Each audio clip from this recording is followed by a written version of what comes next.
Madayo na adlaw, ako pala si Ann, isang OFW dito sa Taiwan, and for today's video guys, ay nagluto po ako nitong sabaw. At dahil sabaw is life talaga dito, kahit sobrang init talaga ang mga panahon dito sa Taiwan, ay nagluto pa rin tayo ng sabaw. At ang una kong ginawa ay pinakuluan ko itong tawag dito, pork ribs.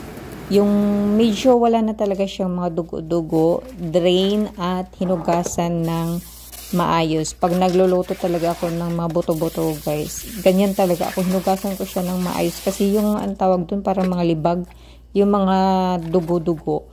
At itong mushrooms pala guys, ay binabad ko siya ng siguro mga 30 to 1 hour. Kasi dried nga. Pwede namang overnight. At hiniwa ko lang siya ng paganyan. Tapos, ito lang yung mga ingredients ko. Nag-add pala ko dyan ng, tawag dyan? Ground pepper. Tapos, naglagay lang ako ng kunting asin, MSG. O, yun lang. Tapos, i-steam ko siya, guys. Kasi mas madali siyang lumambot. I-compare sa kung gagamit pa ko ng gas stove. So, yun lang.